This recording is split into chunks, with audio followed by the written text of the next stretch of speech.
Hey guys, Dwayne here. How you doing? A couple of days ago, I pulled my bug out bag out of the closet. As you can see, it's quite full. I opened it up, I took everything out, I spread it out on the bed, and I'm checking out all this stuff. And I'm thinking, what are you doing? So much unnecessary stuff. I later came to realize that I love gear like a lot of you. I love the gear, and although I'm not intentionally collecting gear, but I am. I see something I like, I'm like, that is cool, I gotta have that. I buy it or order it or whatever and get it home and play with it, test it, like, yeah, that's cool, and then I put it in my bug out bag because I don't have another designated place for extra gear. I put it all in the bug out bag, so I need to stop that, okay? So today I'm going to go back to the basics. We're going to go over the 5 C's of survival, Dave Canterbury's 5 C's of survival, and I'm going to start over fresh with my bug out bag with just 5 items. And in later videos, I will show you what I'm adding to that. And I'm focusing on strictly useful, practical survival gear. Okay, not all this. I don't need 5 whistles. I don't need a dozen ferro rods. I don't need all this crap that's never going to get used. Okay? I still like that stuff, and I will find another place to keep it, but it's not going in my bug out bag. So, stand by. Okay, first item that's going in my bug out bag is a tarp.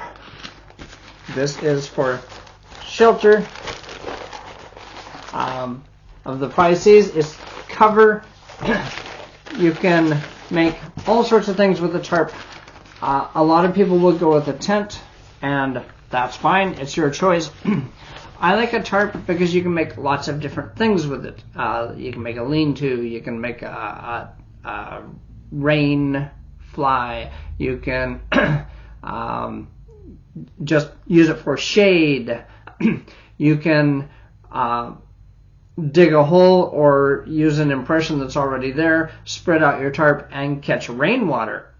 And this is an 8x10 camouflage tarp. It's got grommets.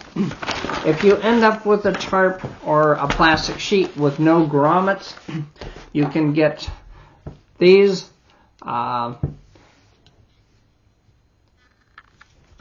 I have 2 different kinds of these.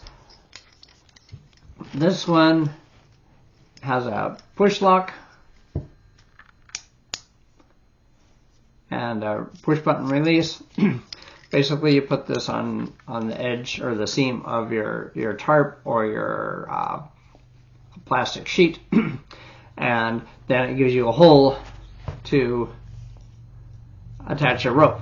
Okay, this one, it has a twist action. Yeah, these are not expensive. I got these on either Amazon or eBay. I don't remember which. But anyway, and also sometimes the grommets will tear out, and so you don't have it anymore. It's good to have some of these clamp things. I don't even know what they're called, but you can find them on Amazon or eBay. So, 8x10 tarp. Besides making a shelter for the night or whatever, you can wrap it around you. If you have to travel in the rain, you can wrap it around you like a poncho, keep you and your gear mostly dry. Yeah, I like a tarp. It folds nice and flat. It is kind of heavy. This one weighs 1 pound 10 ounces. Yeah. So it is kind of heavy, but you got to have some kind of cover. If all you have is a nice warm coat, okay, that's cover. That's something.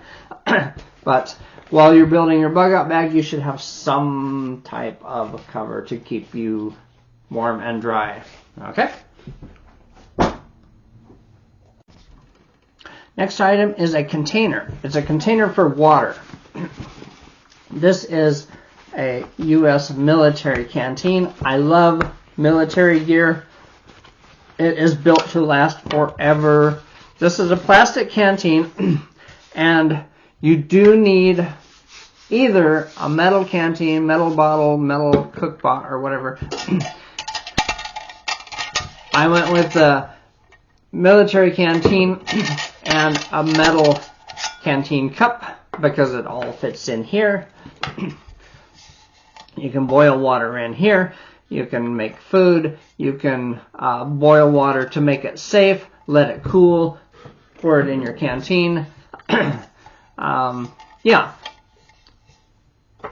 And I do have the stove that goes with it.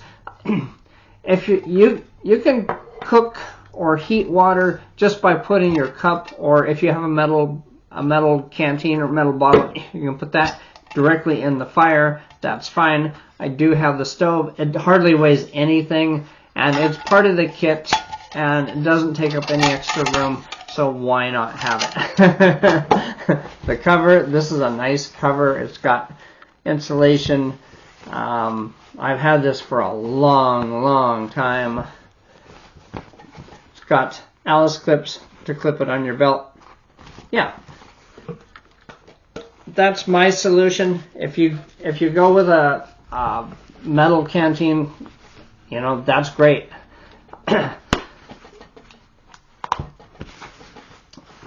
Or any other solution. You need some kind of container to carry water and a way to boil it to make it safe. So there you go. Next item is cordage. You need cordage for building a shelter, for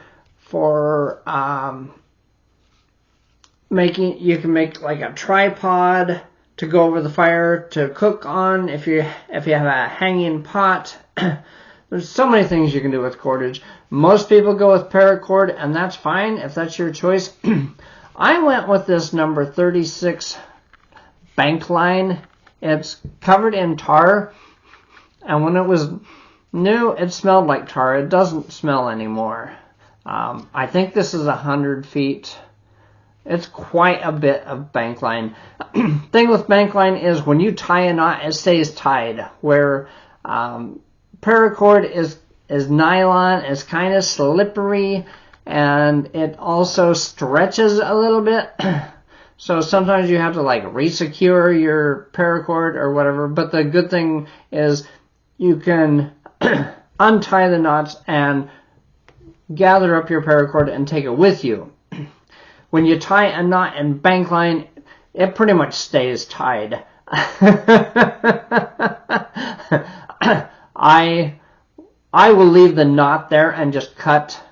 If I'm running a ridge line or whatever, I will cut the knot and leave it there and just take the piece that's not in knots and reuse that.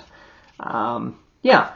As you can see, this doesn't take up much room. It doesn't weigh much. It's super strong. And because it's coated in tar, it's protected from the sun's UV rays, and it's waterproof, and it's good stuff. Next item is Combustion. Okay, I love ferro rods. Ever since I first found out they existed, I've bought many of them. This one, I actually made this. I bought this, obviously, the ferro rod. It's a 1/2 inch and it's 5 inches long. And I made this handle out of oak.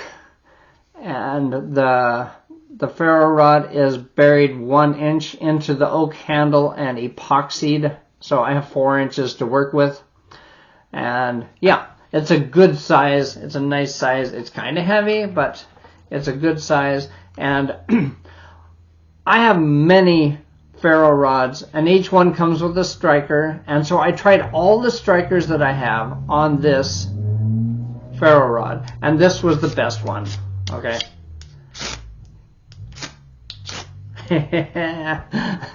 Okay.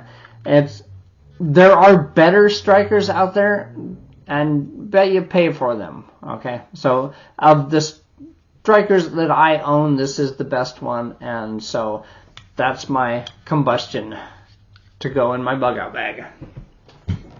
Last item, cutting. You need a cutting tool.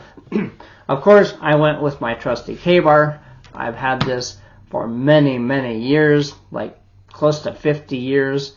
It's a good, solid knife. It has never let me down. I believe it will last forever. All sorts of things you need to cut in a survival situation. Also for self-defense, sentry removal, skinning an animal, building shelter, sharpening tools, spears, whatever. You need a good quality fixed blade knife. If you go with a folding knife, that's your choice. Okay, I want a fixed blade knife, and I never leave home without some type of pocket knife. So I do have a backup, but in my bug out bag, I want a fixed blade knife, and this has served me well for many years. There you go. That is 5 C's of survival. I am starting over with my bug out bag. Right now, there's going to be 5 things in it. In future videos, I will show you what I'm adding to it. Okay? It's going to be fun. All right. Leave a comment below. Thanks for watching. Have a great day. Peace out.